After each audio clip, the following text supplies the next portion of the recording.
ପାଣ୍ଡବ ମଧ୍ୟରୁ ସବୁଠାରୁ ଅଧିକ ଶକ୍ତିଶାଳୀ ଭୀମ ବିବାହ କରିଥିଲେ ହିଡ଼ିମ୍ବାକୁ ବୋଲି ଆପଣମାନେ ସମସ୍ତେ ଜାଣିଥିବେ। ଭୀମ ହିଡ଼ିମ୍ବାକୁ ବିବାହ କଲା ପରେ ତାଙ୍କର ପୁତ୍ରଟି ହୋଇଛି ଏବଂ ସେ ପୁତ୍ରଟିର ନାମ ହେଉଛି ଘଟୋତ୍କଚ। ଏକଥା ମଧ୍ୟ ଆପଣଙ୍କୁ ଜଣାଥିବ। ଘଟୋତ୍କଚ ଜନ୍ମ ପରବର୍ତ୍ତୀ ସମୟରେ ହିଡ଼ିମ୍ବା କ'ଣ କରିଛନ୍ତି, ଏକ ଜଙ୍ଗଲର ନିକାଞ୍ଚନ ସ୍ଥାନରେ ବସି ପ୍ରଭୁଙ୍କର ତପସ୍ୟା କରୁଛନ୍ତି। ଅନେକ ଦିନ ଧରି ତପସ୍ୟାରତ ଅଛନ୍ତି ହିଡ଼ିମ୍ବା। ପ୍ରଭୁଙ୍କ ଦର୍ଶନ ଅନେକ ଦିନ ହେବ ତପସ୍ୟା କଲା ପରେ ମଧ୍ୟ ନ ପାଇ ହିଡ଼ିମ୍ବା ମନେ ମନେ ଚିନ୍ତା କରୁଛନ୍ତି ଯେ ପ୍ରଭୁ ଆଉ କେତେ କାଳ ଆପଣ ମୋର ପରୀକ୍ଷା ନେବେ। ପ୍ରଭୁ ମୁଁ ସେତେ ଦିନରୁ ଆପଣଙ୍କ ତପସ୍ୟା କରି ଆସୁଛି, ହେଲେ ଦର୍ଶନ ପାଉନି।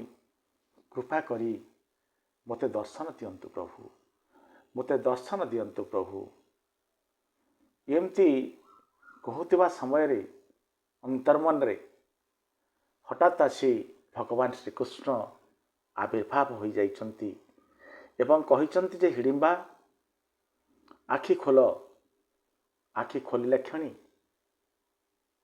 ପ୍ରଭୁଙ୍କୁ ସାମ୍ନାରେ ପାଇ ହିଡ଼ିମ୍ବା କହିଛି, ପ୍ରଭୁ ଆପଣ ଆସିଗଲେ, ପ୍ରଭୁ ଆପଣ ଆସିଗଲେ। ଏହା କହି ହିଡ଼ିମ୍ବା ତପସ୍ୟାରୁ ଉଠି ପ୍ରଭୁଙ୍କ ଶ୍ରୀଚରଣରେ ପ୍ରଣିପାତ କରି କହିଲା, ପ୍ରଭୁ ଆପଣ ଆଜି ମୋତେ ଦର୍ଶନ ଦେଇ ମୋର ମନୋକାମନା ପୂର୍ଣ୍ଣ କରିଦେଲେ ପ୍ରଭୁ। ମୁଁ ଧନ୍ୟ ହୋଇଗଲି, ମୋ ତପସ୍ୟା ସଫଳ ହୋଇଗଲା ପ୍ରଭୁ, ମୋ ଜୀବନ ସଫଳ ହୋଇଗଲା ପ୍ରଭୁ। କୃଷ୍ଣ କହିଲେ, ଉଠ ବତ୍ସ। ହିଡ଼ିମ୍ବା କହିଲା, ପ୍ରଭୁ ଭଗବାନ ଶିବଙ୍କର ବଚନ ଆଜି ସତ୍ୟ ହେଲା। ପ୍ରଭୁ ଶିବଶମ୍ଭୁ ମୋତେ କହିଥିଲେ ଦିନେ ଭଗବାନ ଶ୍ରୀକୃଷ୍ଣ ନିଶ୍ଚୟ ଆସି ତୁମକୁ ଦର୍ଶନ ଦେବେ। ଶ୍ରୀକୃଷ୍ଣ କହିଲେ, ଦେବୀ ହିଡ଼ିମ୍ବା ମୁଁ ତୁମ ତପସ୍ୟାରେ ଅତ୍ୟନ୍ତ ପ୍ରସନ୍ନ। ଭଗବାନ ତୁମକୁ ଦର୍ଶନ ଦେବାର ଯେଉଁ ଭବିଷ୍ୟବାଣୀ କରିଥିଲେ ସେ ଦିନ ହେଉଛି ଆଜିର ଦିନ। ତେଣୁ ଆଜି ମୁଁ ତୁମକୁ କିପରି ଦର୍ଶନ ଦେଇନଥାନ୍ତି। ହିଡ଼ିମ୍ବା କହିଲା, ପ୍ରଭୁ ଆଜିର ଦର୍ଶନ ପରେ ମୁଁ ଆଖି ବୁଜି କଳ୍ପାନ୍ତର ପର୍ଯ୍ୟନ୍ତ ପୁଣି ତପସ୍ୟାରେ ଲୀନ ହୋଇପାରେ। ଏହାପରେ କୃଷ୍ଣ କହିଛନ୍ତି, ନାହିଁ ଦେବୀ ହିଡ଼ିମ୍ବା, ଏଣିକି ତୁମକୁ ଏକାନ୍ତରେ ବସି କୌଣସି ତପସ୍ୟା କରିବାର ଆବଶ୍ୟକତା ନାହିଁ। ଏବେ ତୁମେ ସଂସାରରେ ରହି ମଧ୍ୟ ତପସ୍ୟା କରିପାରିବ। ହିଡ଼ିମ୍ବା କହିଛି, ସଂସାର ରହି ତପସ୍ୟା, ପରନ୍ତୁ ଏହା କିପରି ସମ୍ଭବ ପ୍ରଭୁ? ଶ୍ରୀକୃଷ୍ଣ କହିଛନ୍ତି, ତାହା ବତାଇବାକୁ ତ ମୁଁ ଆସିଛି। ଏହାପରେ କୃଷ୍ଣ କହିଛନ୍ତି, ବୀର ଘଟୋତ୍କଚ ତୁମେ ଦୁହେଁ ଏବେ ପ୍ରକଟ ହୋଇଯାଅ। ଶ୍ରୀକୃଷ୍ଣ ଯେତେବେଳେ କହିଛନ୍ତି, ବୀର ଘଟୋତ୍କଚ ତୁମେ ଦୁହେଁ ଏବେ ପ୍ରକଟ ହୋଇଯାଅ, ଦେଖାଯାଇଛି ଘଟୋତ୍କଚ ଏବଂ ଏକ ନାରୀ ପ୍ରକଟ ହୋଇଛନ୍ତି। ଉଭୟ କୃଷ୍ଣଙ୍କୁ ଏବଂ ହିଡ଼ିମ୍ବାକୁ ପ୍ରଣାମ କରିଛନ୍ତି। ହିଡ଼ିମ୍ବା ନିଜ ପୁତ୍ର ଘଟୋତ୍କଚକୁ ତ ଚିହ୍ନିବାର କିଛି ଅସୁବିଧା ହୋଇନି, ହେଲେ ଏଇ ଯେଉଁ ଝିଅଟିଙ୍କୁ ଚିହ୍ନି ନ ପାରି ସନ୍ଦିହାନ ହୋଇ ପ୍ରଶ୍ନ କରିଛି କୃଷ୍ଣକୁ ଯେ କନ୍ୟାରତ୍ନ ଜଣକ କିଏ? ଭଗବାନ ଶ୍ରୀକୃଷ୍ଣ କହିଛନ୍ତି, ଏ ହେଉଛି କାମକଣ୍ଟିକା, ପ୍ରାଗ ଜ୍ୟୋତିଷପୁରର ଯୁବରାଜ୍ഞୀ ଓ ତୁମର ହେବାକୁ ଯାଉଥିବା ବୋହୂ। ଓ ଆମେ ୟାର ବିବାହ ପାଇଁ ତୁମକୁ ଇନ୍ଦ୍ରପ୍ରସ୍ଥ ନେବାକୁ ଆସିଛୁ। ହିଡ଼ିମ୍ବା କହିଛି, ପରନ୍ତୁ ପ୍ରଭୁ ଆପଣ ତ ଏବେ ମୋ ସହ ତପସ୍ୟା ବିଷୟରେ କଥାବାର୍ତ୍ତା ହେଉଥିଲେ। ମାତ୍ର ଏସବୁ ତ ମୋତେ ଗୃହସ୍ଥୀ ଭିତରକୁ ଟାଣିନେବ ପ୍ରଭୁ।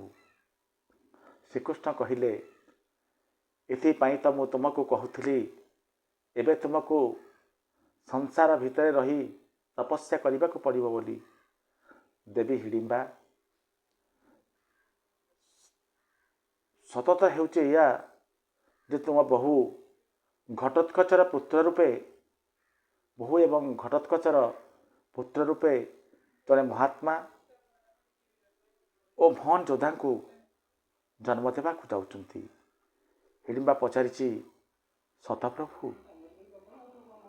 ଶ୍ରୀକୃଷ୍ଣ କହିଛନ୍ତି, ହଁ, କାମକଣ୍ଟିକାର ପୁତ୍ରକୁ ଧର୍ମଜ୍ଞ ବନାଇବାର ଦାୟିତ୍ୱ ମୁଁ ତୁମକୁ ସମର୍ପଣ କରୁଛି ଏବଂ ଏ ଶୁଭ କାର୍ଯ୍ୟ ତୁମ ଛଡ଼ା କିଏ ବେଶୀ ଭଲ ଭାବେ କରିପାରିବ?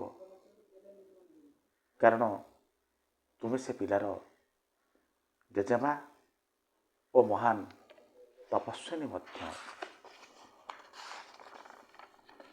ଘଟୋତ୍କଚର ପୁତ୍ର ବର୍ବରିକର ଶିକ୍ଷା ଓ ଦୀକ୍ଷା ହେଉଛି ତୁମ ପାଇଁ ତପସ୍ୟା, ଯାହା ତୁମକୁ ଏ ସଂସାରରେ ରହି କରିବାକୁ ପଡ଼ିବ।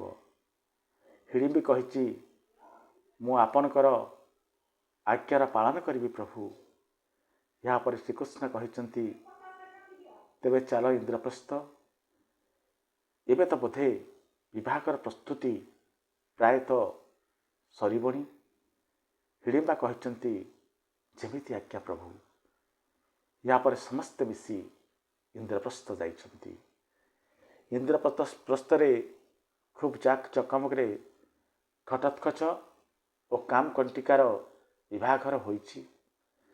ବିବାହ ପରେ ଉଭୟ ପୁତ୍ର ଓ ପୁତ୍ରବଧୂ ନମସ୍କାର କରି ଆଶୀର୍ବାଦ ନେଇଛନ୍ତି ହିଡ଼ିମ୍ବା ଠାରୁ।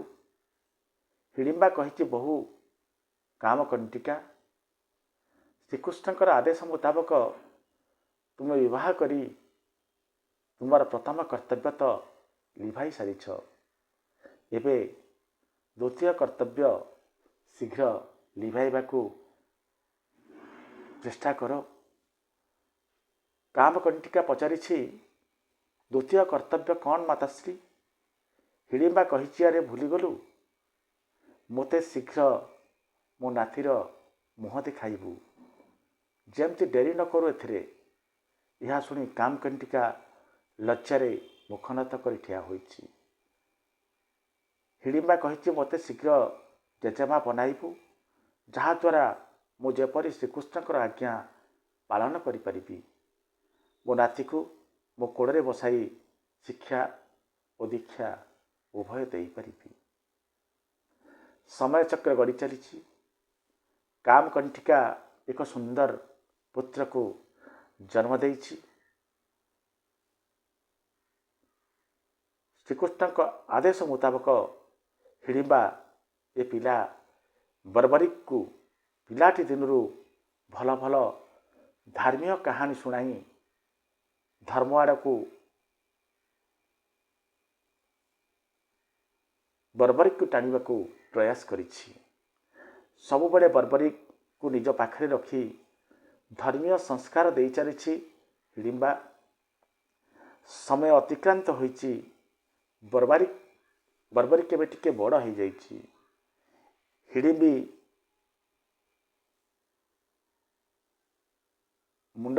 ଗୋଡ଼ରେ ମୁଣ୍ଡ ଦେଇ ବସିଛି କିଏ? ବର୍ବରିକ ଧୀରେ ଧୀରେ ଆଉଁଛୁଛି ବର୍ବରିକର ମୁଣ୍ଡକୁ ହିଡ଼ିମ୍ବା।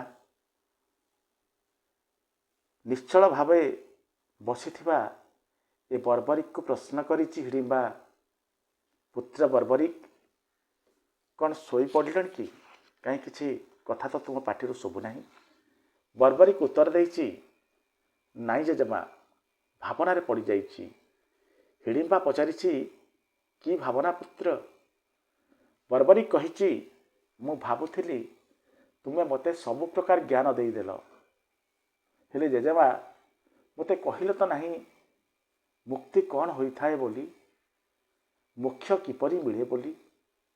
ହିଡ଼ିମ୍ବା କହିଲା ପୁତ୍ର ବର୍ବରିକ, ମୁକ୍ତି ହେଉଛି ମଣିଷ ଜୀବନର ପରମ ଉଦ୍ଦେଶ୍ୟ, ଯାହା ପାଇଁ ବା ଯାହାକୁ ପାଇ ମଣିଷ ଜୀବନ ମୃତ୍ୟୁର ଚକ୍ରରୁ ମୁକ୍ତି ଲାଭ କରିଥାଏ ଓ ପରମାତ୍ମାରେ ଲୀନ ହୋଇଯାଇଥାଏ। ଅର୍ଥାତ୍ ତାକୁ ପାପପୁଣ୍ୟ ଭୋଗିବାକୁ ପୁନଃ ଜନ୍ମ ନେବାକୁ ପଡ଼ିନଥାଏ। ତାକୁ ମୁକ୍ତି କୁହାଯାଏ, ତାକୁ ଏ ମୋକ୍ଷ ମଧ୍ୟ କୁହାଯାଏ। ବର୍ବରିକ ପଚାରିଛି, ତାହେଲେ ଜେଜେମା, ଏ ମୁକ୍ତି ମିଳିବାର ବାଟ କ'ଣ? ମୁକ୍ତି କିପରି ମିଳେ? ହିଡ଼ିମ୍ବା କହିଛି, ମନୁଷ୍ୟ ଯଦି କର୍ମର ଫଳକୁ ତ୍ୟାଗ କରିଦେବ, ନିରାସକ୍ତ ହୋଇଯିବ, ତାହେଲେ ମୁକ୍ତିପ୍ରାପ୍ତ ହୋଇଥାଏ।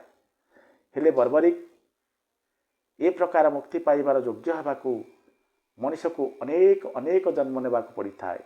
ବର୍ବରିକ କହିଛି, ଏହା ତ ବହୁତ କଷ୍ଟ କାମ। ପ୍ରଭୁଙ୍କ ଦେହରେ ଲୀନ ହେବାକୁ ମୁଁ ଅନେକ ବାର ଜନ୍ମ ନେଇ ସାରିଲିଣି ଜେଜେମା। ହେଲେ ଜେଜେମା, ମୁଁ ମୋ ଚେଷ୍ଟାରେ ସଫଳ ହୋଇପାରୁନାହିଁ। ଜେଜେମା, ମୋତେ ତୁମେ ଏମିତି ଏକ ଉପାୟ ବତାଅ ଯେମିତିକି ମୁଁ ଶୀଘ୍ର ମୁକ୍ତି ପାଇପାରିବି।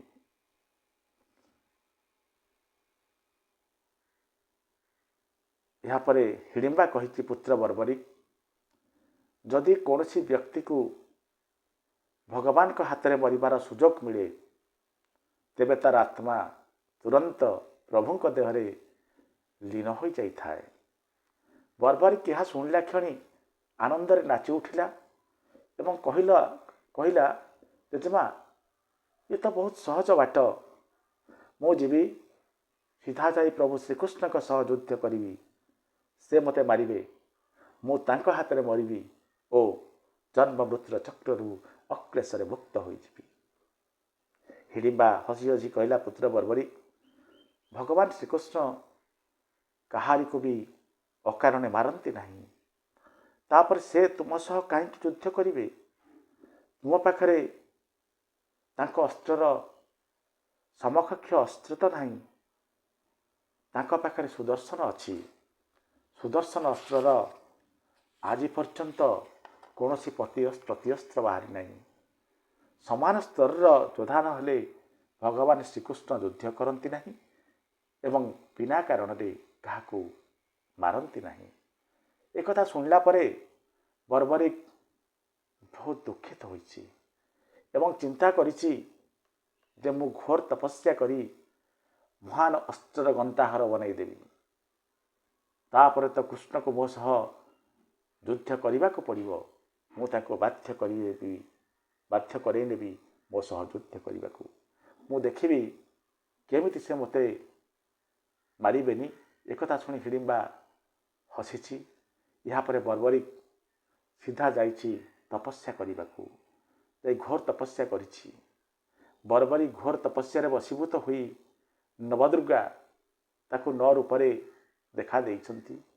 ପ୍ରଥମେ ଶୈଳପୁତ୍ରୀ ରୂପରେ, ଦ୍ୱିତୀୟରେ ବ୍ରହ୍ମଚାରିଣୀ ରୂପରେ, ତୃତୀୟରେ ମା ଚନ୍ଦ୍ରଘଣ୍ଟା ରୂପରେ, ଚତୁର୍ଥରେ ମା କୁଷ୍ମାଣ୍ଡ ରୂପରେ, ପଞ୍ଚମରେ ମା ସ୍କନ୍ଦମାତା ରୂପରେ, ଷଷ୍ଠରେ ମା କାତ୍ୟାୟନୀ ରୂପରେ, ସପ୍ତମରେ ମା କାଳରାତ୍ରି ରୂପରେ ଏବଂ ଅଷ୍ଟମରେ ମା ମହାଗୌରୀ ରୂପରେ, ନବମରେ ମା ସିଦ୍ଧିଦାତ୍ରୀ ରୂପରେ ଦର୍ଶନ ଦେଇଛନ୍ତି। ଏବଂ ଏହାପରେ ଆକୁ ଏମିତି ବଳ ପ୍ରଦାନ କଲେ ଯେଉଁ ବଳ ତ୍ରିଲୋକରେ କାହାରି ପାଖରେ ବି ନାହିଁ। ଏହାପରେ ମା ଦୁର୍ଗା ବର୍ବରିକକୁ ସଲାହ ଦେଲେ, ପ୍ରେରିତ କଲେ ଯେ ବର୍ବରିକ, ତୁମେ ଏହି ସ୍ଥାନରେ ଆଉ କିଛି କାଳ ତପସ୍ୟା କରିଚାଲ। ଏ ସ୍ଥାନ ହେଉଛି ସିଦ୍ଧ ସ୍ଥାନ। ଯଦି ସିଦ୍ଧମାତା ତୁମ ତପସ୍ୟାରେ ପ୍ରସନ୍ନ ହେଲେ ସେ ମଧ୍ୟ କିଛି ବଳ ତୁମକୁ ପ୍ରଦାନ କରି ତୁମକୁ ଆହୁରି ଶକ୍ତିଶାଳୀ ବନାଇଦେବେ। ଏହାପରେ ବର୍ବରିକ ପୁନଃ ଘୋର ତପସ୍ୟାରେ ନିଜକୁ ଲୀନ କରାଇ ମା ସିଦ୍ଧମାତାଙ୍କୁ ମଧ୍ୟ ପ୍ରସନ୍ନ କରାଇଦେଲା। ସିଦ୍ଧମାତା ବର୍ବରିକର ଭକ୍ତିର ପରାକାଷ୍ଠା ଦେଖି ତାକୁ ବାସୁଦେବ ଅସ୍ତ୍ର ପ୍ରଦାନ କରିବା ସହ ଅନେକ ବିଦ୍ୟା ପ୍ରଦାନ କଲେ ଓ ଅନେକ ଅସ୍ତ୍ରଶସ୍ତ୍ର ମଧ୍ୟ ବର୍ବରିକକୁ ଦେଲେ। ହେଲେ ଏତିକିରେ ବର୍ବରିକ ସନ୍ତୁଷ୍ଟ ହେଲା ନାହିଁ। ସେ ଆହୁରି ତପସ୍ୟା କରି ଦେବୀ ସିଦ୍ଧ ଅମ୍ବିକାଙ୍କ ଠାରୁ ଅପରାଜିତା ପ୍ରାପ୍ତ କରି ଅଜୟ ହୋଇଗଲା। ଏହାପରେ ଅପରାଜିତା ମନ୍ତ୍ର ପାଇଗଲା। ଏହାପରେ ଯେତେବେଳେ କୁରୁକ୍ଷେତ୍ରରେ ଯୁଦ୍ଧ କରିବାକୁ ପାଣ୍ଡବ ଏବଂ କୌରବମାନେ ଶିବିର ଲଗାଇ ସାରିଥିଲେ, ଏହି ଯୁଦ୍ଧରେ ଭାଗ ନେବାକୁ ବର୍ବରିକ ଏକା କୁରୁକ୍ଷେତ୍ର ଆଡ଼କୁ ରଥାରୂଢ଼ ହୋଇ ଅଗ୍ରସର ହେଉଛି। କୌଣସି ଅସ୍ତ୍ରଶସ୍ତ୍ର ନାହିଁ, ଗୋଟିଏ ଧନୁ, 3ଟି ଶର, ଏତିକି ଧରି ରଥାରୂଢ଼ ହୋଇ ବର୍ବରିକ ଯାଉଛି କେଉଁଠିକି? କୁରୁକ୍ଷେତ୍ର ଯୁଦ୍ଧଭୂମି ଆଡ଼କୁ। ଭଗବାନ ଶ୍ରୀକୃଷ୍ଣ ଧ୍ୟାନସ୍ଥ ଥିଲେ। ହଠାତ୍ ଶ୍ରୀକୃଷ୍ଣଙ୍କର ଧ୍ୟାନ ଆକର୍ଷିତ ହୋଇଯାଇଛି। ଜାଣିପାରିଛନ୍ତି ଏ ଆଗନ୍ତୁକ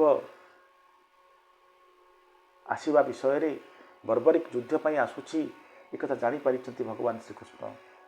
ତପସ୍ୟା ଛାଡ଼ି ଭଗବାନ ଯେଉଁ ଭକ୍ତିଭାବରେ ନଥିଲେ, ପୂଜାରେ ନଥିଲେ, ପୂଜା ଛାଡ଼ି ସିଧା ଭଗବାନ ଶ୍ରୀକୃଷ୍ଣ ଏକ ବ୍ରାହ୍ମଣ ରୂପ ଧରିଛନ୍ତି ଏବଂ ବର୍ବରିକ ଯେଉଁ ରାସ୍ତାରେ ଯାଉଛି ସେ ରାସ୍ତାରେ ଆସି ଠିଆ ହୋଇ ପଡ଼ିଛନ୍ତି ଭଗବାନ ଶ୍ରୀକୃଷ୍ଣ ଏକ ବ୍ରାହ୍ମଣ ରୂପରେ। ବର୍ବରିକ ଶ୍ରୀକୃଷ୍ଣଙ୍କୁ ବ୍ରାହ୍ମଣ ଭାବି ପ୍ରଣିପାତ କରି ପଚାରିଲା, ବ୍ରାହ୍ମଣ ଦେବତା, ଏ ଯୁଦ୍ଧଭୂମିରେ ଆପଣ? ବ୍ରାହ୍ମଣ ଜଣକ କହିଲେ, ବ୍ରାହ୍ମଣ ଜଣକ ଆଉ କେହି ନୁହନ୍ତି, ଭଗବାନ ଶ୍ରୀକୃଷ୍ଣ କହିଲେ, ମୁଁ ହେଉଛି ପାଣ୍ଡବମାନଙ୍କର ପୁରୋହିତ, କିନ୍ତୁ ଆପଣ ବର୍ବରିକ ନା?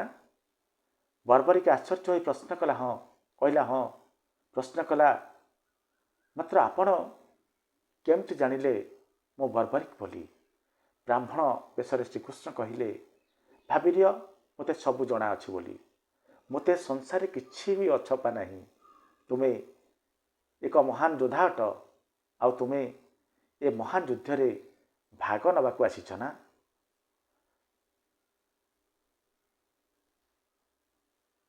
ବର୍ବରିକ ତୀବ୍ର କଣ୍ଠରେ କହିଲା, ମୁଁ ଏ ମହାଯୁଦ୍ଧରେ ଅବଶ୍ୟ ଭାଗ ନେବି ବ୍ରାହ୍ମଣ ଦେବତା, ମାତ୍ର ଏବେ ନୁହଁ। ବ୍ରାହ୍ମଣ ଜଣକ ପଚାରିଛନ୍ତି, ଏବେ ନୁହଁ ତ ପୁଣି କେବେ? ବର୍ବରିକ କହିଲା, ମୁଁ ନିର୍ବଳମାନଙ୍କର ସହାୟତା କରିବାକୁ ନିଷ୍ପତ୍ତି ନେଇସାରିଛି। କୌରବ ଏବଂ ପାଣ୍ଡବମାନଙ୍କ ମଧ୍ୟରୁ ଯାହାର ପରାଜୟ ହେବ, ମୁଁ ଦେଖିବି ଯେ ପରାଜିତ ହେଉଛି, ମୁଁ ତାରି ପଟରୁ ହିଁ ଯୁଦ୍ଧ ଲଢ଼ି ଯୁଦ୍ଧର ପରିଣାମକୁ ସମ୍ପୂର୍ଣ୍ଣ ଭାବରେ ଓଲଟାଇ ଦେବି। ବ୍ରାହ୍ମଣ ପଚାରିଛନ୍ତି, ଆଉ ଏକ ମୁହୂର୍ତ୍ତରେ ତୁମେ ଏ ମହାଯୁଦ୍ଧର ପରିଣାମକୁ ମଧ୍ୟ ଓଲଟାଇ ଦେବ, ହଁ ନା? ବର୍ବରିକ କହିଛି, ହଁ, ମୋତେ ଲାଗୁଛି ପ୍ରକୃତରେ ଆପଣ ସବୁକିଛି ଜାଣିଛନ୍ତି। ଯାହା ମୁଁ କହିବାକୁ ଚାହୁଁଛି ମୋ ପୂର୍ବରୁ ଆପଣ ସବୁ ଜାଣିଯାଉଛନ୍ତି। ଆପଣ ସର୍ବଜ୍ଞାତ୍ୱା। ବ୍ରାହ୍ମଣ ଜଣକ କହିଛି, ସବୁକିଛି ଜାଣିଛି, ସେଇଥିପାଇଁ ତ ଯୁଦ୍ଧ ଆରମ୍ଭ ହେବା ପୂର୍ବରୁ ତୁମ ସହ ଭେଟ କରିବାକୁ ଆସିଗଲି।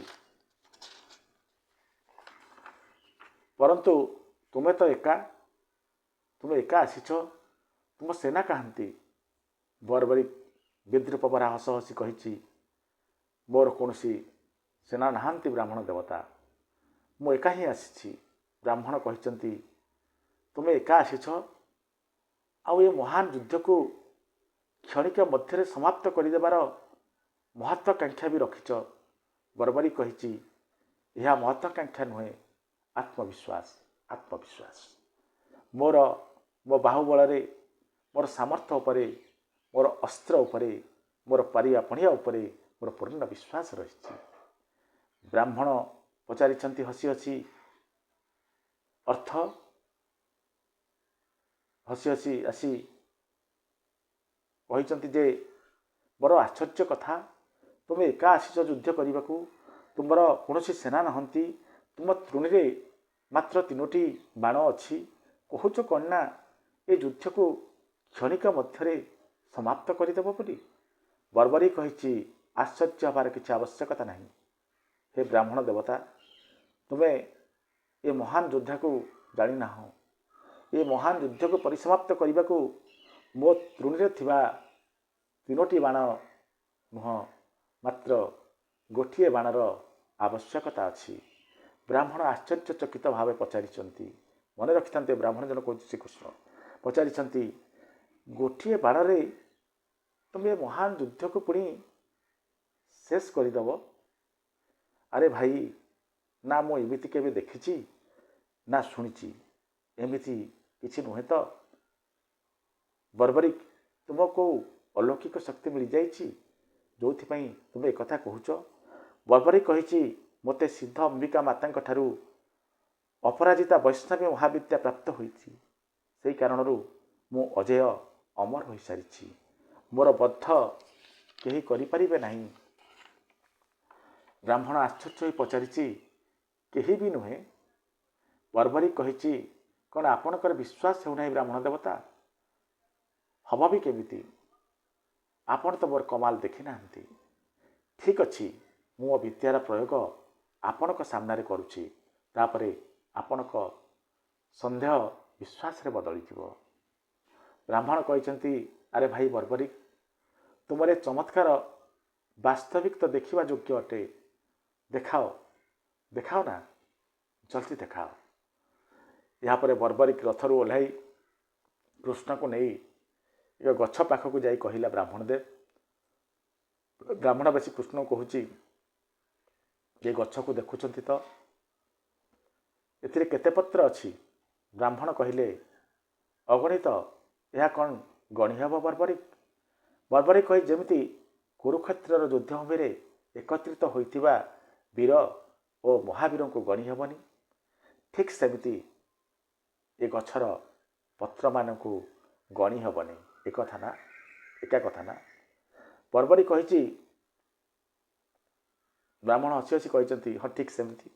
ଏହାପରେ ବର୍ବରିକ କହିଛି, ମୁଁ ମୋର ଗୋଟିଏ ବାଣରେ ମୁଁ ଏ ଗଛର ସମସ୍ତ ପତ୍ରକୁ ନିଶାନା ବନାଉଛି। ବ୍ରାହ୍ମଣ ଆଶ୍ଚର୍ଯ୍ୟ ହୋଇ କହିଲେ, ଗୋଟିଏ ବାଣରେ? ଏହାପରେ ବର୍ବରିକ ସରସନ୍ଧାନ କଲା, ଅଭିମନ୍ତ୍ରିତ କରି ଆଖି ବୁଝି ସ୍ୱର ଛାଡ଼ୁଛି। ବ୍ରାହ୍ମଣ ଜଣକ ଯେତେବେଳେ ଦେଖିଛନ୍ତି ବର୍ବରିକ ଆଖି ବନ୍ଦ କରିଛି, ଛୁପ୍ ଛୁପ୍ ଯାଇ ଗୋଟେ ଗଛର ପତ୍ର ଉପରେ ଗୋଡ଼ ରଖିଦେଇଛନ୍ତି ଏବଂ ଆଉ ଗୋଟେ ପତ୍ରକୁ ହାତର ମୁଠାରେ ଚାପି ଧରିଛନ୍ତି। ଏହାପରେ ବର୍ବରିକ ସରସନ୍ଧାନ କରିଛି। କ୍ଷଣିକ ମଧ୍ୟରେ ବୃକ୍ଷର ସମସ୍ତ ପତ୍ରରେ ଛିଦ୍ର ସୃଷ୍ଟି କରିଦେଇଛି କିଏ? ଏ ବର୍ବରିକ। ଏବଂ ଭଗବାନ ଶ୍ରୀକୃଷ୍ଣ ଯେଉଁ ବ୍ରାହ୍ମଣ ବେଶରେ ଆଶ୍ଚର୍ଯ୍ୟ ହୋଇ ଏ ଅଦ୍ଭୁତ ଦୃଶ୍ୟକୁ ଦେଖୁଛନ୍ତି ଏବଂ ଯେତେବେଳେ ଦେଖିଛନ୍ତି ସମସ୍ତ ପତ୍ରରେ ଛିଦ୍ର ହୋଇଯାଇଛି, ଭଗବାନ ଶ୍ରୀକୃଷ୍ଣ ଅତି ସନ୍ତର୍ପଣରେ ହାତରେ ରଖିଥିବା ପତ୍ରକୁ ଦେଖିଛନ୍ତି, ସେଥିରେ ମଧ୍ୟ ଛିଦ୍ର ଅଛି। ତାପରେ ଗୋଡ଼କୁ ଉଠାଇ ଦେଖିଛନ୍ତି, ଗୋଡ଼ ତଳେ ଥିବା, ପାଦ ତଳେ ଥିବା ସେହି ପତ୍ରରେ ମଧ୍ୟ ଛିଦ୍ର ହୋଇଛି ଏବଂ ବହୁତ ଆଶ୍ଚର୍ଯ୍ୟ ହୋଇଛନ୍ତି ଭଗବାନ। ଏହି ସମୟରେ ବର୍ବରିକ ଗର୍ଜି ଉଠି କହିଲା, ଏବେ ତ ଆପଣଙ୍କର ବିଶ୍ୱାସ ହୋଇସାରିଥିବ ଯେ ଯେମିତି ଗୋଟିଏ ସ୍ୱରରେ ମୁଁ ଗଛର ସମସ୍ତ ପତ୍ରକୁ ସ୍ୱର ମାରି ଛିଦ୍ର କରି ପକାଇଲି, ଠିକ୍ ସେମିତି ଗୋଟିଏ ବାଣରେ ପ୍ରତିପକ୍ଷ ଦଳର ସମସ୍ତ ସୈନ୍ୟ ଓ ସେନାପତିଙ୍କୁ କ୍ଷଣିକ ଭିତରେ ମାରି ଭୁଲୁଣ୍ଠିତ କରିପାରିବି ବୋଲି, କ୍ଷଣିକ ମଧ୍ୟରେ ଯୁଦ୍ଧ ସାରିପାରିବି ବୋଲି ବିଚରା କୃଷ୍ଣବେଶୀ ବ୍ରାହ୍ମଣ ଜଣକ କହିଲେ, ମୋର ବିଶ୍ୱାସ ହୋଇଗଲା କି ତୁମେ କ୍ଷଣିକ ମଧ୍ୟରେ ଏ ଯୁଦ୍ଧକୁ ସାରିପାରିବ ବୋଲି। କୃଷ୍ଣଙ୍କ ମୁହଁରେ ଚିନ୍ତା ସ୍ପଷ୍ଟ ବାରି ହୋଇଯାଉଥାଏ। ଏହା ଦେଖି ବର୍ବରିକ ପ୍ରଶ୍ନ କଲା, ହେ ବ୍ରାହ୍ମଣ ଦେବତା, ମୋର ବିଦ୍ୟା ଦେଖି ଆପଣ ଖୁସି ହେବା ବଦଳରେ ଚିନ୍ତାରେ କାହିଁକି ପଡ଼ିଗଲେ? ଚିନ୍ତାରେ ତ ମୁହଁ ପୁରା ଆପଣଙ୍କର ମଳିନ ପଡ଼ିଗଲା ପରି ଲାଗୁଛି। ବ୍ରାହ୍ମଣ ଜଣ କହିଲେ, ତୁମର ଏ ମହାବିନାଶକ ବିଦ୍ୟା ହିଁ ମୋର ଚିନ୍ତାର କାରଣ। ବର୍ବରିକ ପଚାରିଛି, ଚିନ୍ତାର କାରଣ? ଆପଣଙ୍କର ଚିନ୍ତାର କାରଣ?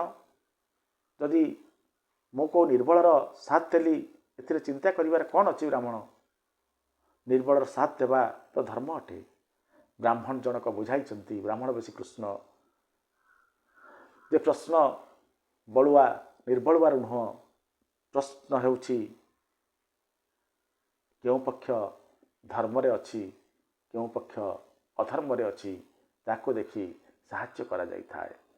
ଗର୍ଜି ଉଠି ବର୍ବରୀ କହିଲା ଯେ ବ୍ରାହ୍ମଣଦେବ, ଆପଣଙ୍କର ଏ ଧର୍ମ ଅଧର୍ମର ପରିଭାଷା ଆପଣଙ୍କ ପାଖରେ ରଖନ୍ତୁ, ଏରା ମୋ ମୁଣ୍ଡରେ ପଶୁନାହିଁ। ନିର୍ବଳକୁ ସାଥ ଦେବା ହେଉଛି ଧର୍ମ, ଏହା ମୋ ଜେଜେମା ହିଡ଼ିମ୍ବା ମୋତେ ପିଲାଟି ଦିନରୁ ଶିଖାଇ ଆସିଛି। ଶ୍ରୀକୃଷ୍ଣ ଶଙ୍କିତ ହୋଇ ପ୍ରଶ୍ନ କରିଛନ୍ତି, ଯଦି ନିର୍ବଳ ବୋଲାଉଥିବା ପକ୍ଷ ଅତ୍ୟାଚାରୀ ହୋଇଥାଏ ତାହେଲେ ବି? ବର୍ବରୀ କହିଛି ହଁ। ବ୍ରାହ୍ମଣ ବେ ଶ୍ରୀକୃଷ୍ଣ ପଚାରିଛନ୍ତି, ସେ ପକ୍ଷ ଅନ୍ୟାୟୀ ହୋଇଥିଲେ ବି? ବର୍ବରୀ କହିଛି ହଁ। ବ୍ରାହ୍ମଣ ବେ ଶ୍ରୀକୃଷ୍ଣ କହିଛନ୍ତି, ଅଧର୍ମୀ ହୋଇଥିଲେ ବି? ବର୍ବରୀ କହିଛି ହଁ ହଁ ହଁ। ଯାହା ହେଉଥିଲେ ବି ନିର୍ବଳୁଆ ଅର୍ଥ ସାହାଯ୍ୟର ପାତ୍ର, ତାର ସାଥ ଦେବା ଦରକାର। ବ୍ରାହ୍ମଣ କହିଛନ୍ତି, ପରନ୍ତୁ ଏହା ତ ଉଚିତ ନୁହେଁ। ବର୍ବରୀ କହିଛି, ଧର୍ମ ଅଧର୍ମ ନ୍ୟାୟ ଅନ୍ୟାୟ ଏସବୁ ଆପଣଙ୍କର ପାଠ, କାରଣ ଆପଣ ହେଲେ ବ୍ରାହ୍ମଣ। ମୋର ଧର୍ମ ହେଲା ମୋ ଜେଜେମା ଶିଖାଇଥିବା ରାସ୍ତାରେ ଚାଲିବା, ଅର୍ଥ ନିର୍ବଳୁଆକୁ ସାହାଯ୍ୟ ପ୍ରଦାନ କରିବା। ଯାହା କରିବାକୁ ମୁଁ ପ୍ରତିଜ୍ଞାବଦ୍ଧ। ମୋ ପ୍ରତିଜ୍ଞା ମୁଁ ଅବଶ୍ୟ ପୂର୍ଣ୍ଣ କରିବି। ଯାହା ହେଉଛି ହେଉ। ଏହାପରେ ବ୍ରାହ୍ମଣଦେବ କହିଛନ୍ତି, ପରନ୍ତୁ ମୁଁ ତୁମକୁ ଏହା କରିବାକୁ ଦେବି ନାହିଁ ବର୍ବରୀ। ବର୍ବରୀ ଖୁବ୍ ହସି ଉଠିଛି। କହିଛି, ଯାଆନ୍ତୁ ଆପଣ ବ୍ରାହ୍ମଣ ଦେବତା, ଆପଣଙ୍କ ଯଜମାନ ପାଣ୍ଡବ ତାଙ୍କ ତଥାକଥିତ ସୈନ୍ୟ ମିଶିକରି ମଧ୍ୟ ମୋତେ ଏହା କରିବାକୁ କେବେ ବି ଅଟକାଇ ପାରିବେ ନାହିଁ। ଆପଣଙ୍କ କଥା ପଚାରେ କିଏ? ଆପଣ ମୋତେ କ'ଣ ରୋକିବେ? ଆପଣ ତ ଜଣେ ବିଚାରା ବ୍ରାହ୍ମଣ, ଆପଣ ମୋତେ ରୋକିବେ କେମିତି? ବ୍ରାହ୍ମଣ ଜଣକ କହିଛନ୍ତି, ମୁଁ ତୁମକୁ ଅବଶ୍ୟ ରୋକିପାରିବି, ତୁମେ ଜାଣିନାହଁ ମୁଁ କିଏ ବୋଲି। ବର୍ବରୀ କହିଛି, ଆପଣ ଯିଏ ବି ହୁଅନ୍ତୁ ମୋର କିଛି କରିପାରିବେ ନାହିଁ, ଏକଥା ମୁଁ ଭଲ ରକମ ଜାଣିଛି। ମୁଁ ତପସ୍ୟା କରି ସମସ୍ତ ପ୍ରକାର ଶସ୍ତ୍ର ପାଇସାରିଛି। ମୁଁ ମରିବାର ସମ୍ଭାବନା ନାହିଁ, ତେଣୁ ମୁଁ ଡରିବି କାହାକୁ? ବ୍ରାହ୍ମଣ କହିଛନ୍ତି, ବର୍ବରୀ ଏ ଜିଦ୍ ଛାଡ଼ ବତ୍ସ, ମୁଁ ତୁମକୁ ଅଧର୍ମ ରାସ୍ତାରେ ଆଗକୁ ବଢ଼ିବାକୁ ଦେଇପାରିବି ନାହିଁ। ବର୍ବରୀ ସାଙ୍ଗେ ସାଙ୍ଗେ କହିଛି, ତୁମେ ପାଗଳ ନୁହେଁ ତ? ହାତରେ ଅସ୍ତ୍ରଶସ୍ତ୍ର ନାହିଁ, ଜଣେ ନିରୀହ ବ୍ରାହ୍ମଣ ପରି ଦେଖାଯାଉଛ। ତୁମ କ'ଣ ଜୀବନ ପ୍ରତି ତୁମର ଲୋଭ ନାହିଁ ଯେ ବର୍ବରୀର ରାସ୍ତା ରୋକିବାକୁ ଚେଷ୍ଟା କରୁଛ? ଦେଖାଇଲା ପରେ ମଧ୍ୟ ବି ଭୁଲି ଯାଉଛ ମୋ ବାଣର ମହାବିନାଶକ ଶକ୍ତିକୁ।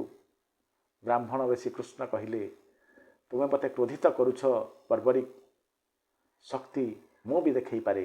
ବର୍ବରୀ କହିଛି, ଆଚ୍ଛା, ଜଣେ ନିର୍ବଳ ବ୍ରାହ୍ମଣ ପୁଣି ଶକ୍ତି କଥା କହି ମୋତେ ଡରାଇବ? ମୁଁ ତ ଦେଖିବି ତୁମେ ମୋତେ କେମିତି ରୋକୁଛ। ଏହା କହି ବର୍ବରୀ କ୍ଷିପ୍ର ଗତିରେ ନିଜ ରଥ ଆଡ଼କୁ ଯାଉଥାଏ। ବଜ୍ରକଣ୍ଠରେ ବ୍ରାହ୍ମଣ ବେଶୀ ଭଗବାନ ଶ୍ରୀକୃଷ୍ଣ କହିଲେ, ରହିଯାଅ ବର୍ବରୀ, ଆଉ ପାଦେ ମାତ୍ର ଆଗକୁ ଆଗାଅ ନାହିଁ। ବର୍ବରୀ କହିଛି, କାହା ସାହସରେ ଏଭଳି କଥାବାର୍ତ୍ତା ତୁମେ କରୁଛ? ହେ ବ୍ରାହ୍ମଣ ଦେବ, ଏ ପାଣ୍ଡବ ଏବଂ ତାଙ୍କ ସେନାଙ୍କ ସାହସରେ ନା? ଠିକ୍ ଅଛି। ଏହା କହି ଗୋଟେ ବାଣ ବାହାର କରିଛି, ଗୋଟେ ସର ବାହାର କରିଛି ଏବଂ କହିଛି, ଏଇ ଏକ ବାଣରେ ସମସ୍ତ ପାଣ୍ଡବ ଓ ତାଙ୍କ ସେନାକୁ ମୁଁ ଗଛରେ ପତ୍ରକୁ ଛିଦ୍ର କଲା ପରି ମାରିବି ଏବଂ ଏମିତି କରି ମୁଁ ବଳ ଦେଖାଇବି। ମହାଭାରତ ଯୁଦ୍ଧକୁ ଆରମ୍ଭ ହେବା ପୂର୍ବରୁ ମୁଁ ସାରିଦେବି। ଏହା କହି ସରକୁ କ'ଣ କରିଛି? ସନ୍ଧାନ କରିବାର ପ୍ରୟାସ କରିଛି। ବ୍ରାହ୍ମଣ ଚିତ୍କାର କଲେ, ବର୍ବରୀ ରହିଯାଅ। ବର୍ବରୀ କହିଲେ, ଚିତ୍କାର କରି କିଛି ଲାଭ ନାହିଁ ବ୍ରାହ୍ମଣ ଦେବତା, ମୋ ତୃଣୀରୁ ବାହାରିଥିବା ସର କେବେ ନିରର୍ଥକ ଯାଏ ନାହିଁ। ଲକ୍ଷ୍ୟସ୍ଥଳରେ ପହଞ୍ଚିବା କଥା ହିଁ ପହଞ୍ଚିବ, ଆକୁ କେହି ଅଟକାଇ ପାରିବେ ନାହିଁ। ମୁଁ 5 ପାଣ୍ଡବଙ୍କୁ ନିଜ ସରରେ ମାରି ଲକ୍ଷ ଲକ୍ଷ ସୈନ୍ୟଙ୍କ ମୃତ୍ୟୁ ମୁଖରୁ ବଞ୍ଚାଇବାକୁ ଯାଉଛି। ନିର୍ବଳ କୌରବମାନଙ୍କୁ ବିଜୟଶ୍ରୀ ପ୍ରଦାନ କରିବାକୁ ଯାଉଛି। ବ୍ରାହ୍ମଣ ଚିତ୍କାର କରିଛନ୍ତି, ନାଇଁ, ଏମିତି କର ନାହିଁ। ବର୍ବରୀ ତଥାପି କହିଛି, ମୋ ପ୍ରତିଜ୍ଞା ପୂରା କରିବାକୁ ଯାଉଛି। ଏହା କହି ମନ୍ତ୍ର ପଢ଼ି ଶର ଛାଡ଼ିବାକୁ ଉଦ୍ୟତ ହେଉଛି ବର୍ବରିକ। ଏହା ଦେଖି ବ୍ରାହ୍ମଣ ବେଶୀ ଶ୍ରୀକୃଷ୍ଣ ଅନନ୍ୟ ଉପାୟ ହୋଇ କ'ଣ କରିଛନ୍ତି, ନିଜର ପ୍ରକୃତ ରୂପ ଧାରଣ କରି ସିଧା ବର୍ବରିକ ଆଡ଼କୁ ସୁଦର୍ଶନ ଚକ୍ର ଛାଡ଼ି ଦେଇଛନ୍ତି ଏବଂ ସିଧା ସୁଦର୍ଶନ ଚକ୍ର ଯାଇ ବର୍ବରିକର ବେକ କାଟି ଦେଇଛି। ଗଣ୍ଡି ତଳେ ପଡ଼ିଛି, ମୁଣ୍ଡ ସେମିତି ଜୀବିତ ଅଛି ଏବଂ ଆକାଶ ମାର୍ଗରେ ମଝିରେ ଅଛି, ଉପରେ ଅଛି। ମୁଣ୍ଡରେ ଜୀବନ ଅଛି। କୃଷ୍ଣ କହିଛନ୍ତି, ବର୍ବରିକ ନିର୍ବଳୀ ଲୋକ ଯଦି ଅନ୍ୟାୟୀ ହୋଇଥାଏ, ଯଦି ଅତ୍ୟାଚାରୀ ହୋଇଥାଏ, ତେବେ ସେ ସାହାଯ୍ୟର ଯୋଗ୍ୟ ନୁହେଁ। ତୁମେ ତାହା କରି ଧର୍ମକୁ ହାନି ପହଞ୍ଚାଇବାକୁ ଯାଉଥିଲ। ତା ଛଡ଼ା ତୁମେ ବାରମ୍ବାର କହୁଥିଲ, ଯେଉଁ ପକ୍ଷ ହାରିବ ମୁଁ ସେ ପକ୍ଷରେ ଯୋଗ ଦେବି। ମହାଭାରତ ଯୁଦ୍ଧରେ କେତେବେଳେ ପାଣ୍ଡବ ହାରିବେ, କେତେବେଳେ କୌରବ ହାରିବେ, ଏ ହାର ଜିତ ଲାଗି ରହିବ। ତୁମେ ବାରମ୍ବାର ପଟ ପରିବର୍ତ୍ତନ କରି ଏ ଯୁଦ୍ଧର ସନ୍ତୁଳନକୁ ବିଗାଡ଼ିବ। ସେଥିପାଇଁ ମୋତେ ତୁମକୁ ବିବଶ ହୋଇ ପାରିବାକୁ ପଡ଼ିଲା।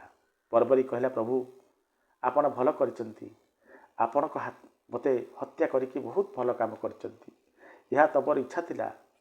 ଏ ଇଚ୍ଛା ପୂରଣ କରିବା ପାଇଁ ମୁଁ ଏଠାକୁ ଆସିଥିଲି। ହଁ ପ୍ରଭୁ, ମୁଁ ତ ବ୍ରାହ୍ମଣ ବେଶରେ ଆପଣଙ୍କୁ ଦେଖି ପ୍ରଥମରୁ ହିଁ ଚିହ୍ନି ଯାଇଥିଲି ଯେ ଆପଣ ପ୍ରଭୁ କୃଷ୍ଣ ବୋଲି। କ୍ଷମା କରିବେ ପ୍ରଭୁ, ମୁଁ ଜାଣିଶୁଣି ଆପଣଙ୍କୁ କ୍ରୋଧିତ କରୁଥିଲି, ଯାହାଦ୍ୱାରା କି ଆପଣ ମୋତେ ମାରିଦେବେ ଏବଂ ଆପଣଙ୍କ ହାତରେ ମରି ମୁଁ ମୁକ୍ତ ହୋଇଯିବି। ସେଥିପାଇଁ ମୁଁ ମୋର ଅପରାଜିତା ବୈଷ୍ଣବୀ ବିଦ୍ୟା ପ୍ରଦର୍ଶନ କରିଥିଲି। ଆପଣଙ୍କ ହାତରେ ମରିବାକୁ ତ ଏ ବିଦ୍ୟା ମୁଁ ପ୍ରାପ୍ତ କରିଥିଲି ପ୍ରଭୁ। କାରଣ ମୁଁ ଜାଣିଥିଲି ଏତେ ବଡ଼ ବିଦ୍ୟା ପ୍ରାପ୍ତ କରିଲା ପରେ ଯେତେବେଳେ ଆପଣଙ୍କ ବିରୁଦ୍ଧରେ ମୁଁ ଠିଆ ହେବି, ଆପଣ ମୋତେ କେବେ ବି କ୍ଷମା କରିବେ ନାହିଁ, ନିଶ୍ଚିତ ଭାବରେ ମାରିଦେବେ। ଜାଣିଛି ପ୍ରଭୁ, ମୋ ଜନ୍ମରୁ ଆକାଂକ୍ଷା ଥିଲା, ଜାଣିଛନ୍ତି ପ୍ରଭୁ, ମୋ ଜନ୍ମରୁ ଆକାଂକ୍ଷା ଥିଲା ଆପଣଙ୍କ ହାତରେ ମରିବା।